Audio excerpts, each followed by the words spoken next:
Look, no one should read your personal messages, listen to your voice notes, know what you have backed up, or see the pictures you share and receive. But if you're using SMS, you may be exposed to all of this.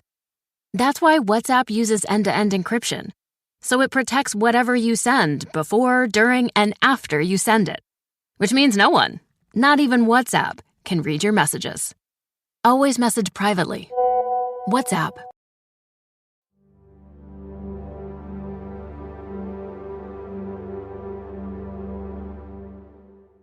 Lock your doors, close the blinds, change your passwords. This is Secrets and Spies.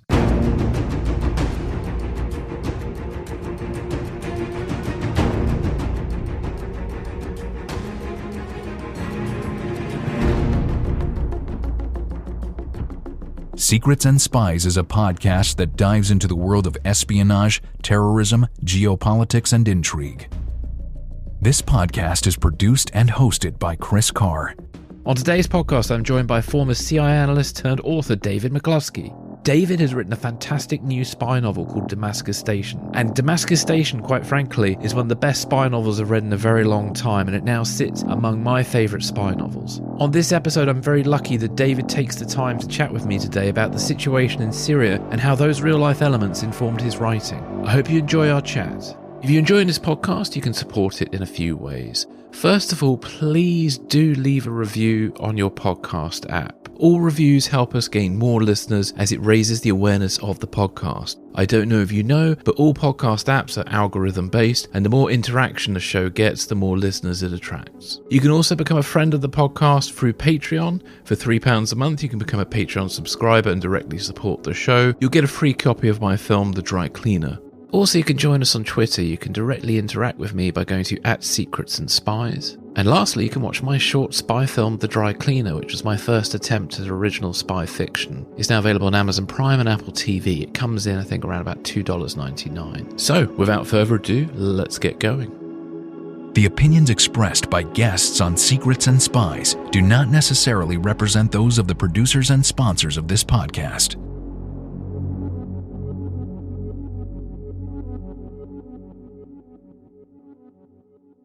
David, welcome to the podcast. Hey, Chris, great to be here. It's great to have you on. For the benefit of the audience, please can you just tell us a little bit about yourself? Yeah, sure thing. So, recruited by the CIA when I was 19 through a fairly, I think, poorly known program whereby the CIA brought in undergrads to be interns, right? So you're fully cleared and you're sort of brought on as a fully fledged, in my case, analyst. Did 2 summers as an intern at the CIA. Joined full-time after graduation, was there for about 6 years. I worked mostly on the Middle East, also did some counterterrorism targeting work, and left in 2014, went into the private sector, did consulting work for a number of years, and sort of in the period of time immediately after I left the CIA, I started to write what would become Damascus Station, put that down for about 5 years, and then came back to it in 2019 to finish it. And I'm now, I've actually left the consulting job and I am now writing full time, focusing on getting this book out into the world and writing a second one. So it's a lot of fun. Fantastic. Well, what a cool internship. That sounds amazing. They still do that. They do. Yeah, they do. I mean, when I first heard about it, I thought it sounded a little bit insane, but, the reality of it is that they bring you through the full process like they would anybody, right? So I had a polygraph, I had the full psych exam, I had the full medical exam, they do the full background investigation. So, it's a very serious and time-intensive thing, but it's a really cool way for, for undergrads to kind of get exposure to this work and then to kind of be, brought in fairly young. So it's a great program. I highly recommend it to anyone interested in that kind of work. Excellent. Can you just tell us a little bit about your kind of career in the CIA and sort of some of the things that you worked on? Yeah. So I was an analyst, right? There's a lot of different types of work at the CIA. The 2 probably biggest cohorts are analysts and operations officers. I worked for the most part on kind of Syria, Iraq, and Lebanon. And, as an analyst, I'm sure most of your listeners will be aware of this, it's not really like Jack Ryan at all, that great line, but I'm just an analyst, while he's, got a weapon and all that. So I the work is very much focused on answering questions. And I think in a lot of respects, you could think about it as being similar to that of a journalist, right? I have different sources, right? I have as many of which are not available, most of which are not available to the public, right? But I'm answering questions, right? So I'll give you an example from my work at the CIA. So I worked there at the beginning, a few months of the Arab Awakening or Arab Spring, whatever you want to call it, and there was a big question around what was going to happen to Bashar al-Assad and his regime. What's going to happen, right? So that's a question that's in many respects unanswerable, but there are ways to come up with scenarios to sort of bound what's possible. And to answer that question, we're drawing on not just sort of the press reporting that's available to everybody else, which we are doing, social media, scraping, that kind of thing. But we're also looking at human intelligence, right? So we have sources, potentially inside the Assad regime itself, in the military, wherever they might be, who can provide information about what's happening. We have signals intelligence or intercepts. We have, imagery intelligence, satellite imagery. There's a whole sort of host of clandestinely acquired or stolen information that you're using as a CIA analyst to try to answer those questions. And really what you're trying to do for a policymaker, in this case, let's say the president, because the President Obama at the time was obviously very interested in the answer to that question and what the CIA thought.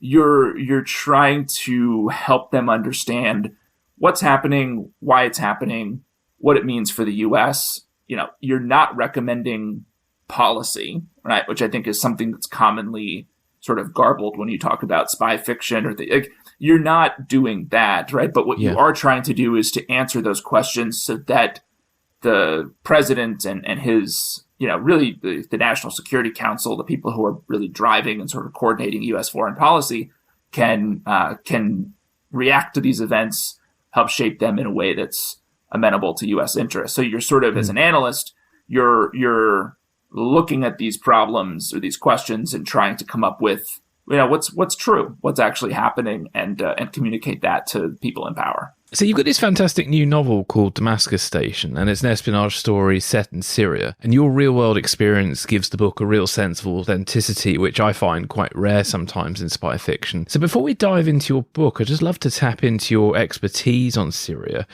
Are you able to kind of give us a dummy's guide to how the Syrian intelligence services operate and are structured? The great part about spy fiction, or really just any fiction, is sometimes you can make stuff up, right? So in my book, I think I made some comment about how the Syrians have, 17 intelligence services. And I actually think I took the number from the number of U.S. entities that are inside the United States intelligence community. In Syria, it's that's not really the case, although there are a lot.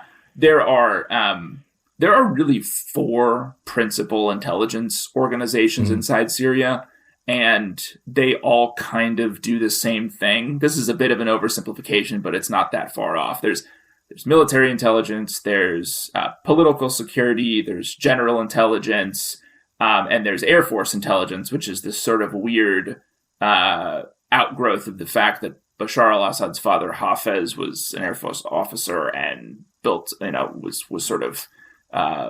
up an intelligence service in that entity that has continued to this day. And they all sort of live under this lens of, the mukhabarat, so, secret police. But there are 4 distinct bureaucracies that do most of the work inside Syria. There's also a coordinating entity called the National Security Bureau that maybe functions a little bit like the U.S. DNI, that kind of sits on top of these groups, doesn't really control them, but exists as sort of a coordinating body. The way I like to think about the intelligence services in Syria is it's really a sort of spoke and kind of hub approach to things, right?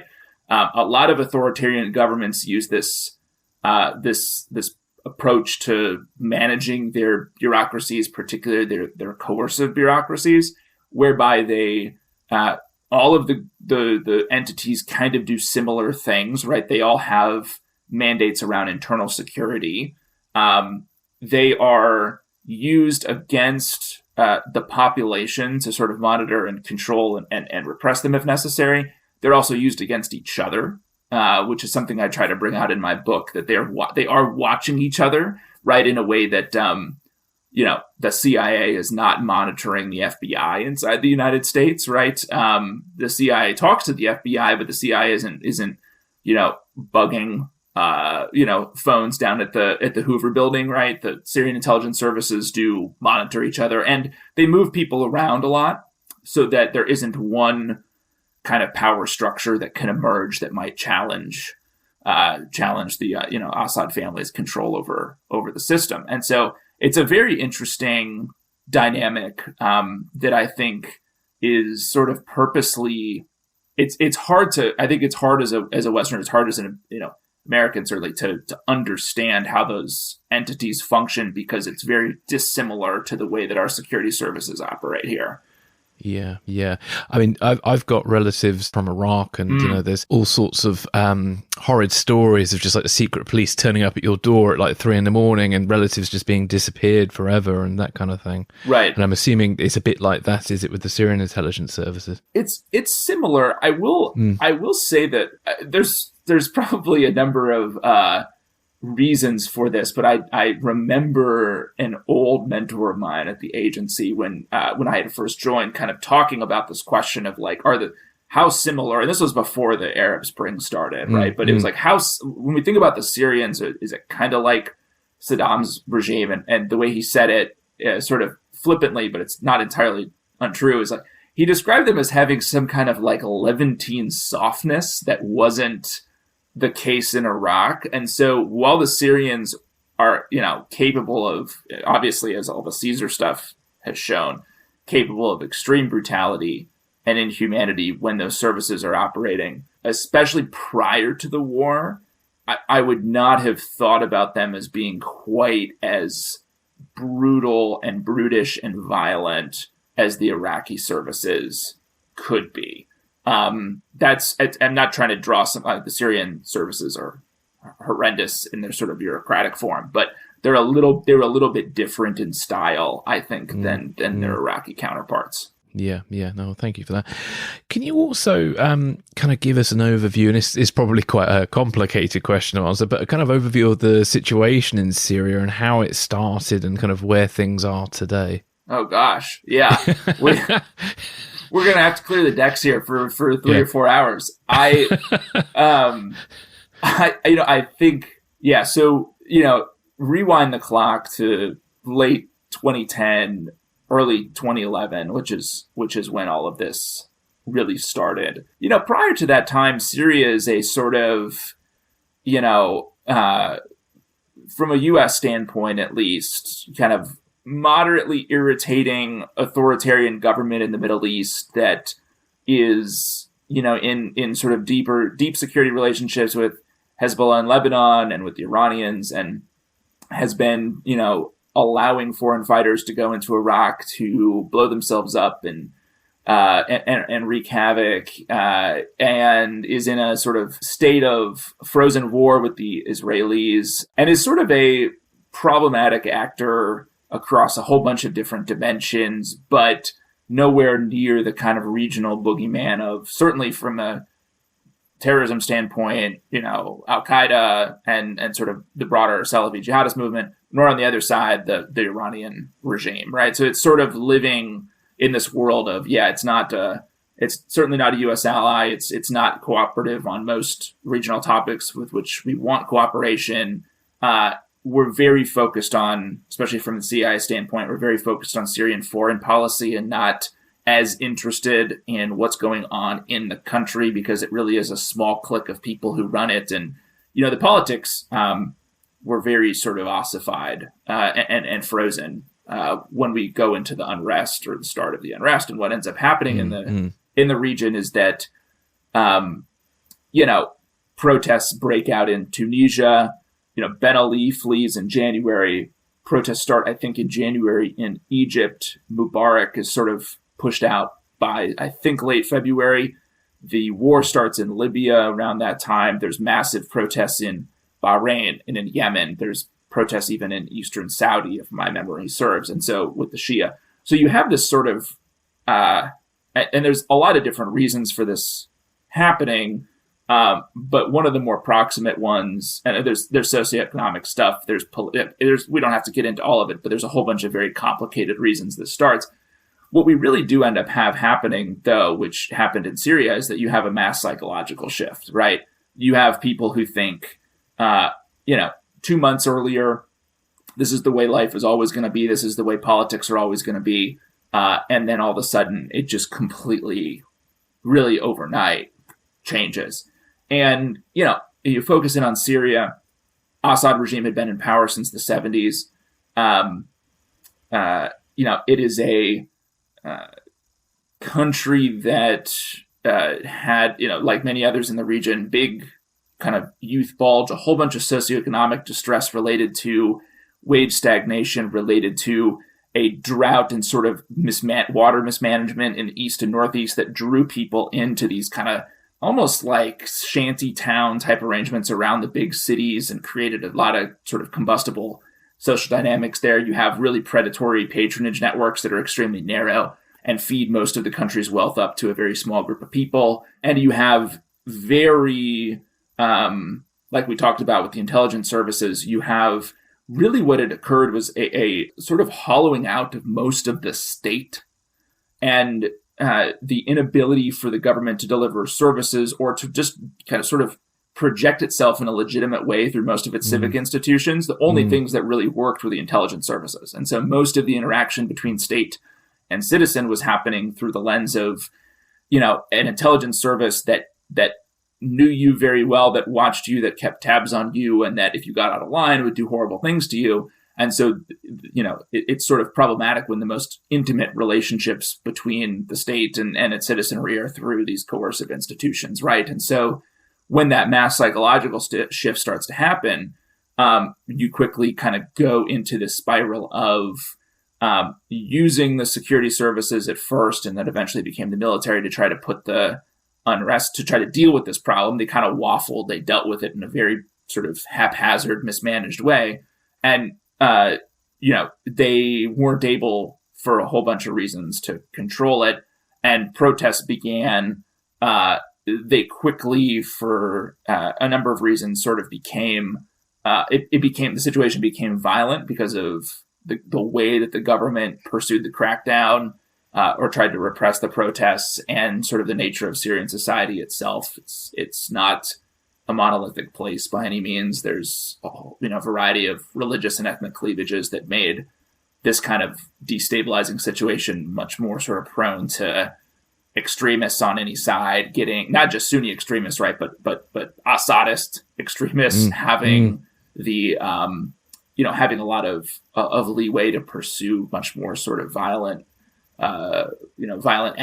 means to try to suppress the other side. And what you ended up with is a civil war that went through a whole bunch of different phases from, really probably 2012, 13 up to today. And, of course, we've had the sort of internationalization of the conflict, where as the sides were sort of formed in Syria, you had the Saudis and the Turks and the Gulfies getting involved. You had the Iranians and Hezbollah getting involved. You, of course, had the Russians getting involved in 2015, which, civil wars get made worse when foreign, parties intervene. So it's extended the duration of it. And now what we have today is a country that's effectively broken into four different parts. You have a regime-controlled part, which is most of the territory, not and most of the population, not most of the resources.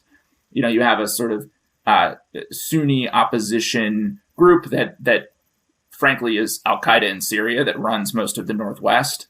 You have Turkish-controlled parts along the Turkish border, and then you have the Kurdish-controlled sort of U.S.-backed Kurds in the Northeast, and you have these kind of 4 different zones of influence. And of course, it goes without saying that the sort of human cost of all of this has been tremendous. I mean, over 500,000 people have died. The UN stopped counting 5 years ago, so its number's probably much greater. 80-90% of the country is below the poverty line. Half of the pre-war population, which is an insane statistic, half of the pre-war population is either displaced internally or has fled. So you have really just a complete shattering of the society that's occurred. Yeah, no, it's very sad, very sad. Is there anything that could have been done differently about Syria? And should the US have tried to topple Assad? Because that was a very sort of popular opinion back in the sort of 2014-15. This is the ultimate sort of counterfactual on Syria. And it's, of course, impossible to really answer. But, when I kind of look at this, I think on the one hand, there's probably some things that we could have done to punish Assad for, some of the brutality that he's exercised on his population, particularly the use of chemical weapons, which we for a bunch of reasons, some of which were not related to Syria, we kind of said, hey, don't do that. He of course did it. We didn't really do anything. I think we could have punished him for that without needing to actually put forth the military power to topple him. So I think I would argue that we should have done more than we did. Now, to the point of your question, though, when I think about should we have actually toppled him, the U.S. has a great track record of being able to break regimes if we want to, right? We broke Afghanistan, the Taliban back in 2001, too. We toppled Saddam, right? We effectively toppled Gaddafi, right, by kind of sort of serving as the rebels' air force in 2011, and so we could have, right, we absolutely could have done it. Now, I look at each of those 3 places, and I kind of look at what has emerged since, and what does seem pretty clear is that even if you put 100,000 plus U.S. troops and trillions of dollars into, in this case, Iraq, what you build back, we don't really have a good track record of being able to do that, right? To put in place some kind of better, inclusive, coherent, entity that's able to run the place and that's, broadly favorable to our interests. Like, we don't have a good track record of doing that in the region. And I think in Syria, it would have been the same. So I say, no, we shouldn't have toppled him. We should have done more to sort of, deal with the way that he was prosecuting the war and to follow through on our word. But I don't think it would have been wise to try to break his regime simply because we wouldn't have been able to summon sort of the political capacity or frankly the will to put something, in its place that would have been more, friendly to us and that would have ultimately served the Syrian people. Yeah. Looking at it from my perspective, it doesn't seem to be a kind of clear opposition you could back to replace Assad, really. Right. I mean, that's right. And that is the question, right? I mean, when you look at groups, right, sort of try to clear the cobwebs out and go back to the early years of the unrest and say, well, who would have been the government?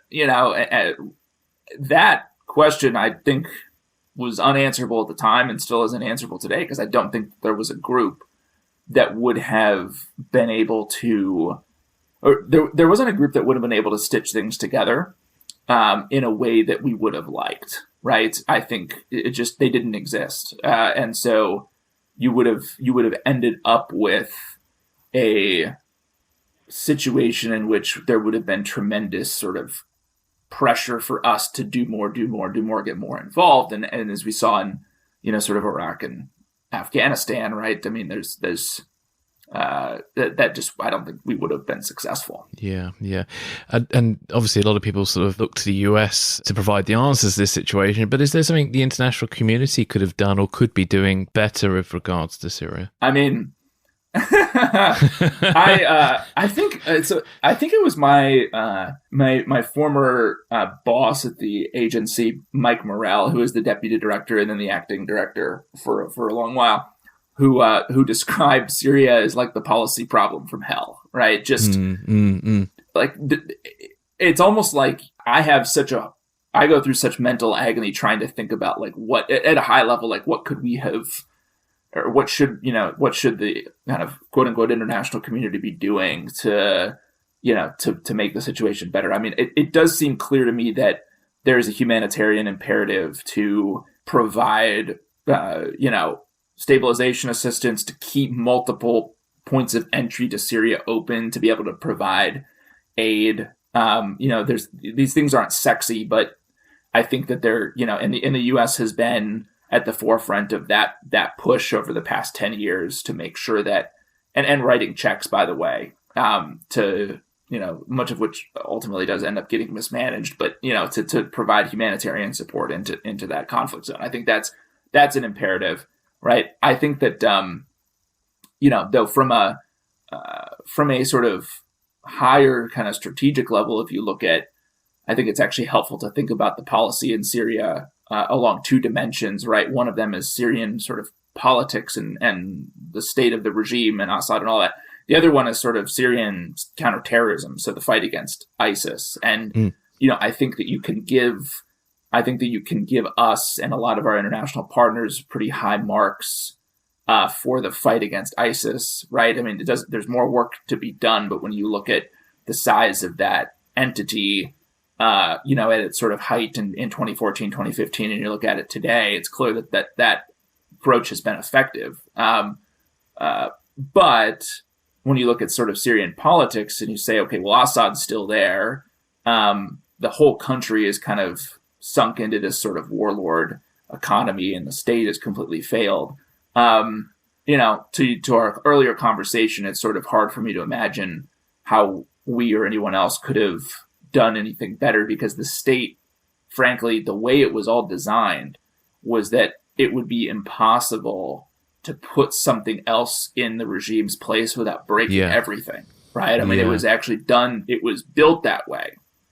And it was set up from the ground level up so that everybody understood that it would be, everything would be broken. You couldn't just cleave an institution off like you did in Egypt, where you separated the Mubarak family from the military. Like the Syrians were smarter than that. They built these institutions so they were so interwoven with the family that you couldn't separate them. And it's hard for me to imagine how we could have really done, given the sort of middling strategic position that Syria occupies, how we or anyone else would have really been able to solve that Syrian political problem. I think it's unsolvable. Yeah, I mean, as you described the makeup of the regime, it kind of just reminds me a bit of North Korea a little bit. It's all tied up to the Kim family in North Korea, and so if you were to try and topple that, what would happen? No, exactly. I mean, you look at a good case study, right? Egypt's military and security services versus Syria's. A lot of differences. One glaring reality in Syria that wasn't the case in Egypt. In Syria, the upper ranks of its military and the predominant sort of lower to upper ranks of its security services are staffed by Alawites. The Assad family is Alawite. It's a sort of Shia offshoot sect from the mountains in northwestern Syria. They don't have, if you take a broad sort of historical view, Alawites and Sunnis haven't gotten along well over the last 1,000 years. And there were spates of Sunni Alawi violence, as recently as the 1980s, when there was effectively almost a civil war in Syria. And so what the Assad family did was they put these sort of co-religionists in these positions in the security services so that so that when they looked at the opposition, there was no sort of bargain to be had, right, between a primarily Sunni-dominated opposition that was drawing most of its sort of military energy from a Salafi jihadist fringe, as it turned out, and then you look at these security services where they're like, well, we're all going to die if these people take over, and so you just didn't have a situation where you could take the security services or the military and sort of move them over to the opposition side, or at least have them stand back. They weren't going to do that. Whereas in Egypt, which is I think 90+% Sunni Arab, it was just that dynamic wasn't there. And so there was more freedom of maneuver from the military and the security services standpoint with what sort of entity they might find acceptable to govern, because it didn't feel as existential. And in Syria, that, everyone looked at this right off the bat, rightly or wrongly, inside the country, as like, hey, if the other side wins, we're all going to die. And that is a very, very problematic dynamic to have. And it means that there's always going to be a lot more violence. Yeah, and quite motivational for the people who work for the regime. Right, exactly. Well, last major Syria question. What do you think the kind of future holds for Syria? Yeah, well, we looked at this question around how long do civil wars last when the unrest started. And I think the average length of a civil war, and I think we looked at data going back to might have been the early 20th century or something like that. They last about 10 years, right? So, and we're at 10 years right now. Now, if you add in factors like, are foreigners involved in Syria, 2 thumbs up to that. I think there's 5 militaries that operate in Syria, in the Syrian battle space today, right? So we have a lot of different groups involved, and the number of parties involved in the war, right? So we don't just have 2, right? We have arguably, 4+ in Syria. That means that they're going to go on a lot longer. And I think, the Lebanese civil war went from mid 70s to late 80s, early 90s, depending on how you count it. So that was, sort of 15-ish years.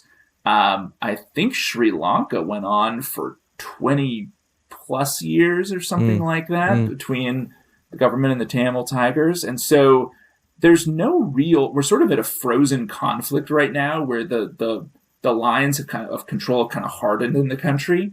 And I think that's going to be the case for the kind of near to medium term, because neither side can really lose, nor can it beat the other. And so we're sort of and the lines with the foreign parties are pretty well drawn. And so, there's going to be skirmishing and things like that, but the big pieces are sort of locked in place. But I think, there's nothing that says that the civil war doesn't end, 10 years from now with the regime eventually, or what it has become, eventually retaking most of the country. But that's probably not in the offing in the near term. Yeah. Thank you very much for all that. Welcome to Princeton University. From the creators of All American. Well, if it ain't Simone Hicks. Juggling school, tennis. It's your journey. What if I made the wrong choice coming to college here? You do you. You are looking at the new face of HBCU baseball. What if I'm not good enough? Basically, you're scared. Every damn day, bro. The series premiere. Never let anything keep you from your dream. All American Homecoming. Tonight on the CW. Tonight at 9, only on DCW 50, Washington CW. So let's move on to your excellent novel, Damascus Station. Can you give us a brief overview about the book? Yeah, absolutely. So Damascus Station, and we talked about the CIA, right? It's a spy novel. It's obviously it's set in Syria. It happened in the early years of the Syrian civil war, and I'm not too specific on the chronology in the book. Intentionally so, but it's really kind of taking place in the time frame of 2011 to 2013, something like that. It doesn't take 2 years in the book, but I kind of take events from that period and spread them throughout the narrative, right? Yeah. It's about a CIA case officer named Sam and his Syrian asset, Miriam. They break one of the absolutely cardinal rules of espionage and fall into a forbidden relationship. They go into Damascus to track down the killer of another CIA case officer. And really, as they do, they sort of, come face to face with the tension and the conflict and the passion in their own relationship. And they also come face to face with a brutal pair of Syrian brothers who are in the security services and the military and who are guarding a very dark secret at the heart of the Syrian regime. So it's a spy novel, so it is about espionage, but it's also about love. And I hope that it's about also what it means to be a human in the middle of a really inhuman conflict. Yeah. And what I like about the book is its focus on the relationship between the intelligence officer and the asset. And as you're saying, it's kind of like it humanizes quite a complex conflict. And this is, I think, what draws me to spy fiction a little bit. And I think maybe even to the idea of espionage is sort of two people from opposing sides in the same room. And I always find that really exciting. Yeah. I like that. And it's, there's so much drama, isn't there? So much potential there. So I suppose, could you talk to us a little bit about sort of the art of asset recruitment or agent recruitment? Yeah, absolutely. And I think I'll give my caveat here, Chris, that as we talked about earlier, I was an analyst at the CIA, so I was not an operations officer, but I have observed them in their natural habitat for an extended period of time. And so I'll kind of, I'll talk about this from the lens of someone who's studied it and not done it myself. So I think that art of recruitment and what that relationship looks like is one of the things that I'm most drawn to in spy novels that do it well. Like I think about John le Carré's Little Drummer Girl, right, which is just a beautiful story. But the centerpiece of it is really the relationship between an asset that the Israeli, Mossad recruits, and between that asset who's British woman and then her handler who's Israeli, and it's really the kind of core of the book. And I always thought that so much of the genre today, which can be wonderful and exciting, is someone running around killing a lot of people, and there's sort of a military kind of techno thriller lane to the genre, which is great and entertaining. But I was drawn, I think, because of my own experience at the CIA, and just I always found the spy stories that focused on this to be pretty intriguing. I was really drawn to maybe the more slow burn aspects of what are the human aspects to real espionage, and how do we make that the core of a story about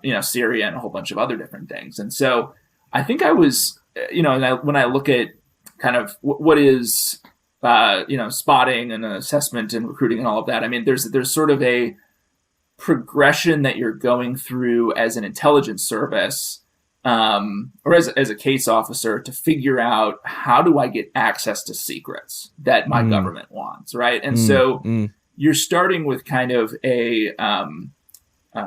you're trying to spot people who have access to that stuff, right? And in the case of my book, a Syrian palace official, you'd look at someone like the fictional Miriam Haddad and you would say, well, great, she's got access to regular access to these 2 or 3 or 4 advisors in the palace, maybe even Assad himself. She kind of knows how the place works. She's in these meetings. And so you would say, okay, that person, irrespective of, how likely they might be to spy, would be an interesting target, right?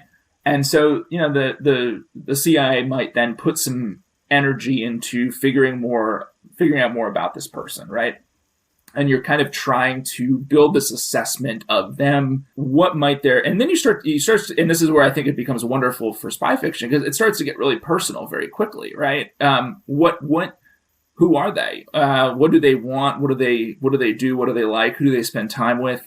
Who do they hate? Who have they slept with? All these kind of things come into play because you're trying to figure out if they might have a reason to provide a foreign intelligence service with information. And, my former colleague, Jason Matthews, who wrote the wonderful Red Sparrow trilogy, liked to talk about how it was, and other case officers will say the same, there's sort of common wisdom around Langley that, you kind of look at some of these assets and you're like, well, you're nuts to do this. Like, it's kind of a crazy decision. I mean, you think about that, right? Like, that is, you were stealing information and providing it to a foreign intelligence service. Wow, that is a big decision, right? So to do that and to understand the kinds of people or the situations that they find themselves in that would make them open to doing this, the case officer then will kind of take that maybe more cerebral sort of desk knowledge and try to actually get in the same place with them in some capacity to see if they can be developed. And, that could take a whole bunch of different forms. That could be like in my book, strolling up to somebody at some diplomatic function, right, in a foreign capital and striking up a relationship and, it can mean organizing some kind of what looks like it might be random, but is actually a very orchestrated meeting at a restaurant where you have someone introduce you to them and you kind of start up a conversation. So there's all different manner of ways this could happen. But you really, as the case officer, then you're really starting to develop them and understand more from them, right? Not the desk exercise, from them, what makes them tick. And you're constantly evaluating both their motivations, but also their access, right? To understand, like, is the picture that we had, from Langley or from the station, is that picture accurate? Are they puffing up their access to make themselves look important? Or are they really in these kind of meetings, that kind of thing? And there's a dance here, right? Which I was very drawn to fictionalize in the book, because what happens over the course of this process, even before they might have made some kind of fateful decision to actually say yes and spy, is the relationship is this wonderful combination of kind of intimacy, real intimacy, because the best, most productive asset relationships are built on trust, mutual trust.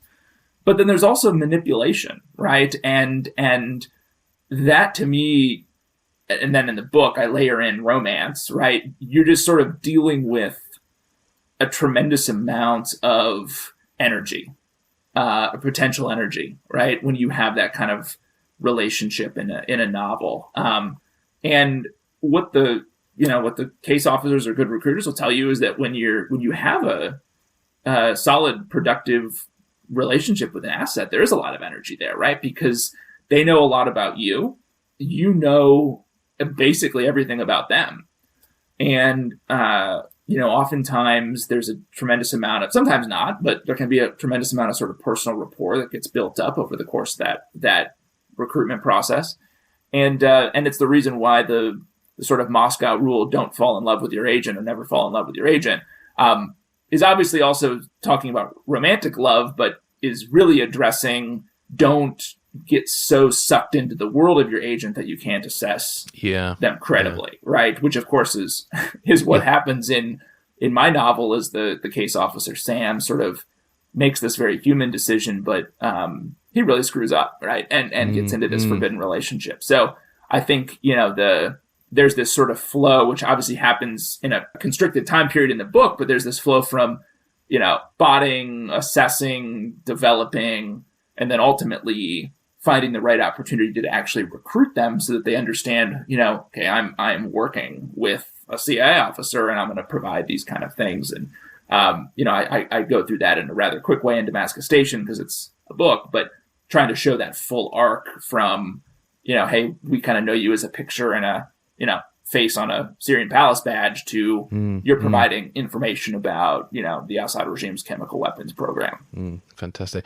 Well, what I love about this book is that detail and that feeling of authenticity. So as a former CIA analyst, how does it work for you as a novelist, adding that real world detail? Yeah, well, so I am still required, for good reason, to send anything that I write about the CIA, intelligence, Middle East, whatever, to the CIA's Publication Review Board. So that is an obligation I have, and it will be the case until the day I die. So they looked at the manuscript twice to make sure, and I did my own kind of self-editing as well. And I knew, I think, going into it that there were certain things like I couldn't say or that I shouldn't say, right? Two different things, but I was kind of like, hey, there's a line I'm going to draw. And as a result, when they reviewed it, it was, most of the things that they edited out were pretty minor. It's not like they were taking chapters and scenes and anything like that out. It was specific stuff that they felt like was a little bit, too sensitive. So it was actually a relatively easy process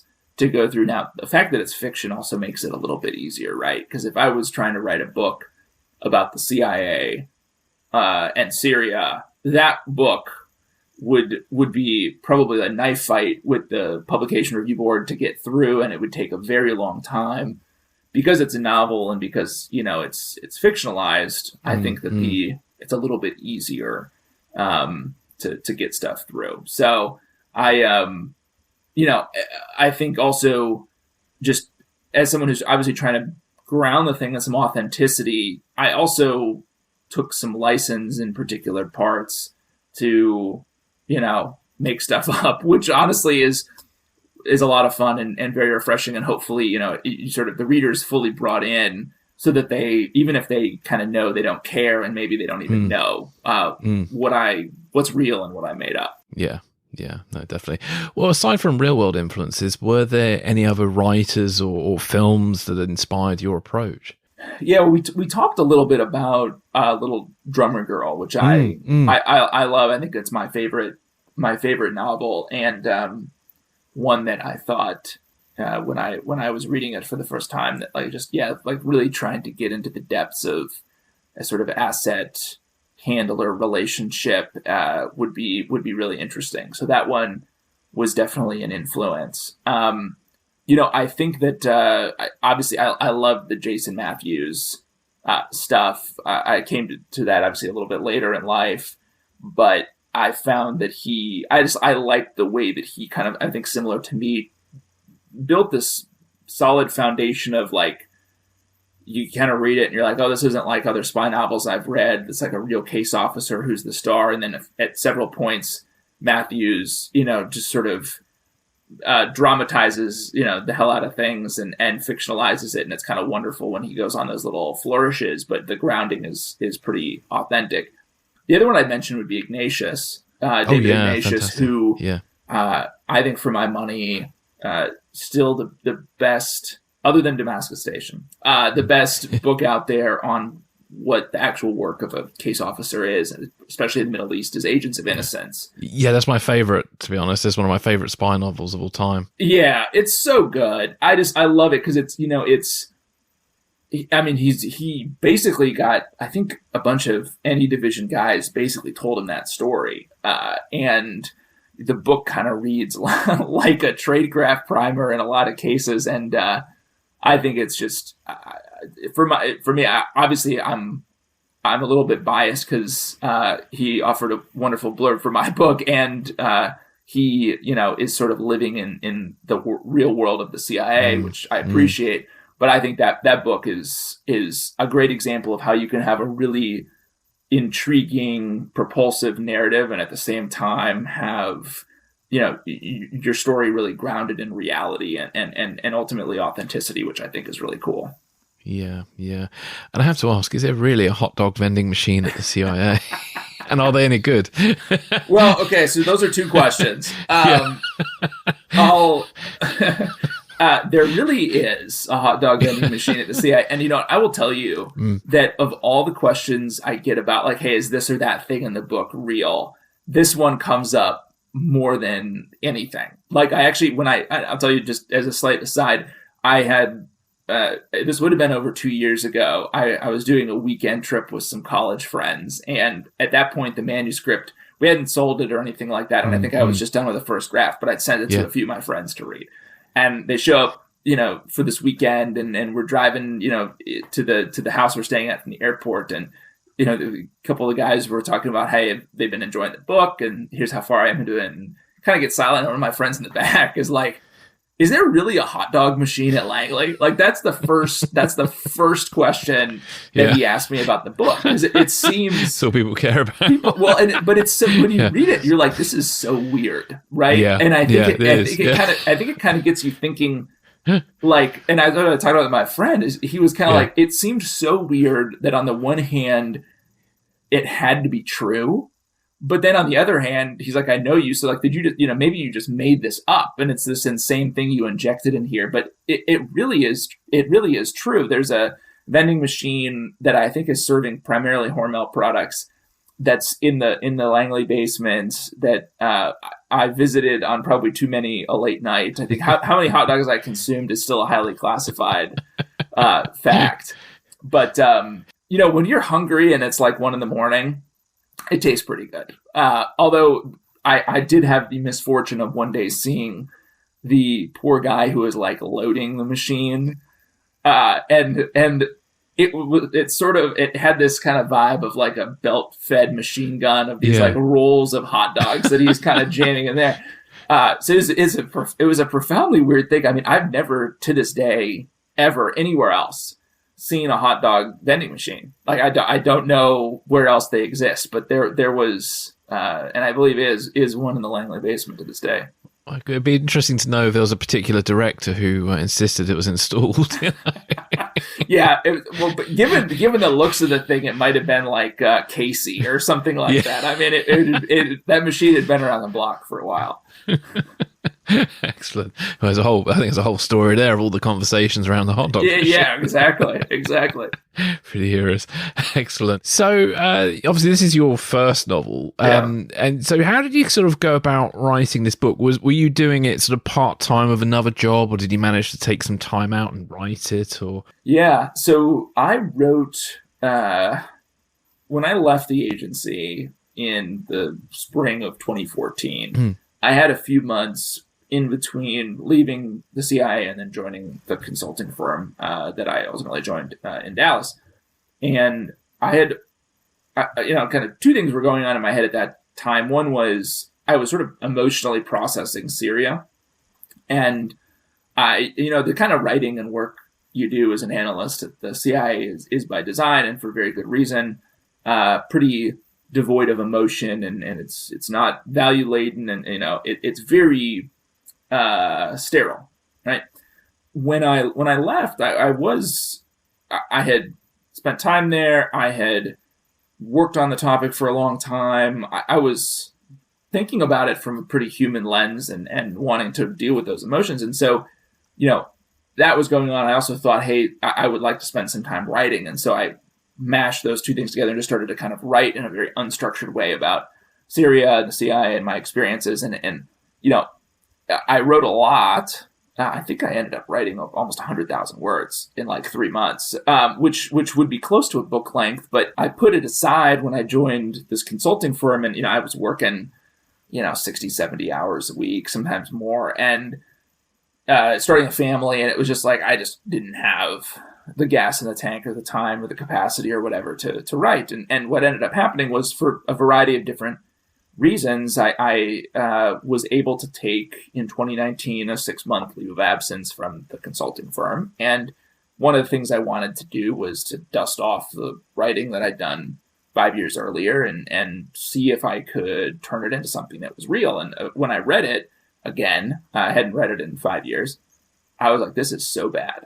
This sucks. What I worked on, it's like, it's unstructured. It's just like, it's not a book, right? I mean, it's truly what it was, which was me working through this and just enjoying the process of writing. Yeah, well, it's very typical of a first draft as well. Yeah. It's sort of like a brain dump almost, isn't it? Yeah, exactly. Because you kind of don't, I mean, now in retrospect, it sort of seems obvious that it was terrible, but it's like, hey, I've got some interesting characters, but there's no plot. Turns out a plot's pretty important for a book. And but when I came back to it in 2019, I was really interested in trying to see if I could, both write something that I would enjoy writing and that I would kind of almost see as like a nightstand book. Like, I'm going to write something that I would want on my own nightstand.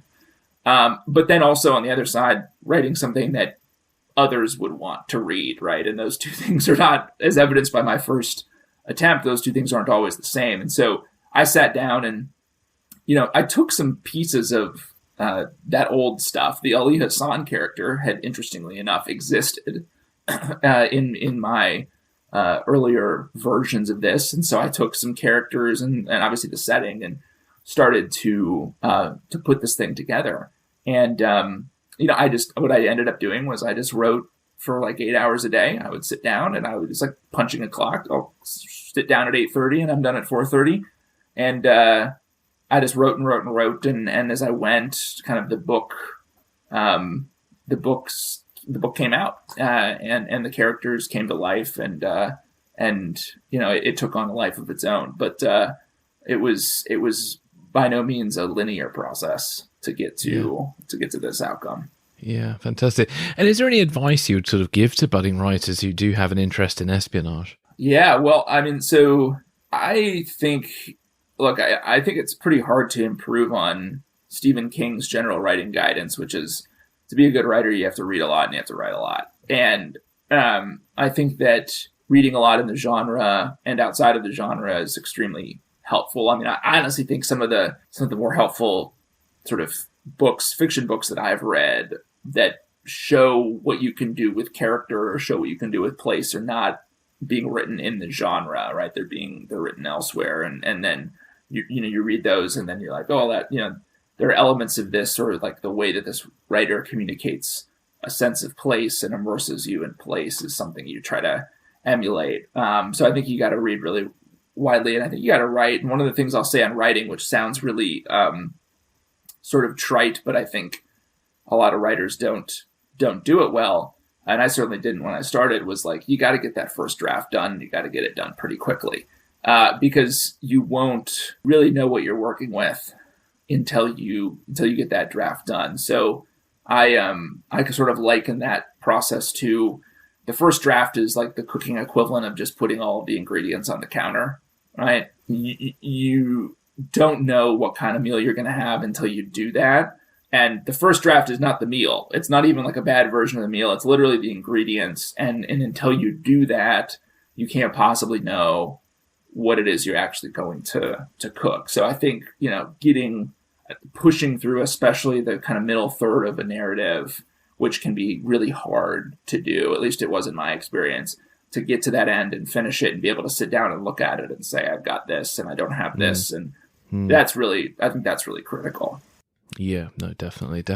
Well, before we wrap up, is there anything else you'd like to add on anything we've discussed today? I think that I hope that this book, sort of has a broader appeal than just, hey, if you love spy novels, I think you'll really like this. But I also, really did try to put the characters, and in particular this love story between Sam and Miriam, really as the centerpiece emotional centerpiece, I think, of the book. So I think and hope that there's something interesting in here for everybody, and that even if you just, like to read novels, that you'd be interested in picking this one up. The other thing I'll just add is I am working on a second book right now. It's not Syria focused. It has some of the characters from Damascus Station, at least those who survive, that continue on. But it's much more, it's US-Russia focused, and it's really looking at kind of the next stage or imagining what the next stage of the US-Russia spy war might look like, given what's going on right now. So I'm having a lot of fun with that. Will the hot dog machine return? The burning question. You know what? That's given, honestly, Chris, given how many people have asked me, I probably, in my current version, I don't have any visits to the hot dog machine in there, but I think I probably should. Like, in all honesty, I should. I need to, you've convinced me actually, in this conversation that there's a couple scenes that I could add the hot dog machine into. And it should go back in, and it should just be a feature. Like every David McCloskey novel, one of his characters goes and visits the hot dog machine when they're back at Langley. Yeah, I don't know if you're familiar with the films that are known as the Cornetto trilogy. It's like Hot Fuzz and I've forgotten the other two now, but you know, so this could be your hot dog trilogy. Yeah, exactly. Just see how many different characters can consume a Langley hot dog over the course of 3 books. And survive. Yeah, and survive. Yeah, exactly. That could be how I could kill a character off that way, probably. Yeah. Excellent. Well, thank you so much. Where could listeners sort of find out more about you and your work? Yeah, so I am, my website is davidmccloskeybooks.com. You can get the book anywhere books are sold, Amazon, IndieBound, Barnes & Noble, Target, wherever. And I'm on Twitter at McCloskey is my handle, and folks could engage with me at any of those places. Excellent. Well, thank you very much for joining me today, David. Thank you. Thanks, Chris. This was a lot of fun. Appreciate you having me on.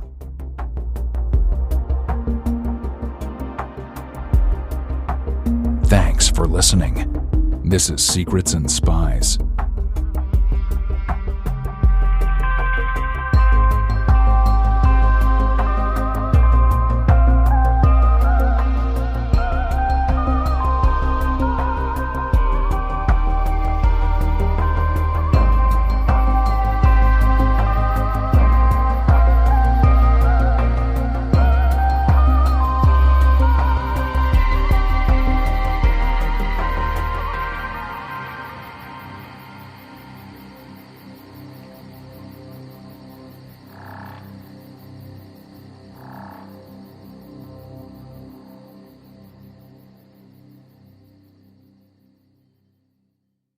get 30% shorter average wait time. When you buy and book your appointment at DiscountTire.com, you can get 30% shorter average wait time in the store.